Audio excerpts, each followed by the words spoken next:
কিনা জবা মার মেয়ে হয়ে বলছো তুমি ওই শয়তান প্রমোটারটার হয়ে কোর্টে গিয়ে কেস লড়বে।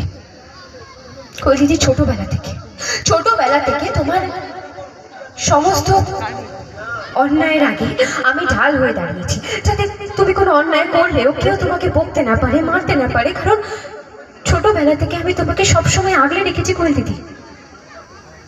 কিন্তু আজ তুমি যে কাজটা করবে ভাবছো, সেটা কোনো ছোটখাটো অন্যায় নয়, কোনো মজা নয়, সেটা পাপ।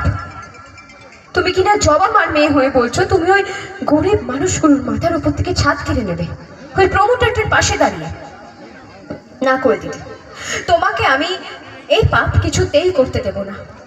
জবা মা নিজের সারা জীবন শুধু ওই অসহায় মানুষগুলোর জন্য লড়ে এসছে, বিনা পয়সায়, শুধু তাদের মুখের দিকে তাকিয়ে। আর তারই নিজের মেয়ে হয়ে তুমি সেই মানুষগুলোকে এত কষ্ট দিতে চাইছো। আমি জানি কৈলিদি, আজ তুমি আমার কথা শুনবে না, তাই আমিও একটা সিদ্ধান্ত নিয়েছি। তুমি যদি জবা মার মেয়ে হয়ে মেয়ের মতন কাজ না করতে পারো, তাহলে সেই কাজটা আমাকেই করতে হবে। কারণ জবা মাকে যে আমি খুব ভালোবাসি, যে জবা মা আমাকে বাঁচিয়ে রেখেছে, তাকে আমি সকলের সামনে তো ছোট হতে দেব না।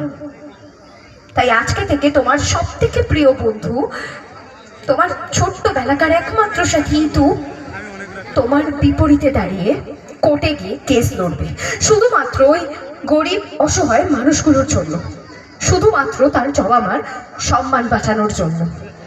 আর আমি তোমাকে কথা দিচ্ছি কৈলিদি, হতে পারো তুমি আমার থেকে বড় বা আমার থেকে শিক্ষিত বা আমার থেকে অনেক বেশি গুণ তোমার, কিন্তু এই খেলায় আমি জিতবো। কারণ আমি ভালোর হয়ে লড়বো আর তুমি খারাপের হয়ে লড়বে। দেখি ভগবান কার পাশে থাকে, ভালোর না খারাপের। Thank you.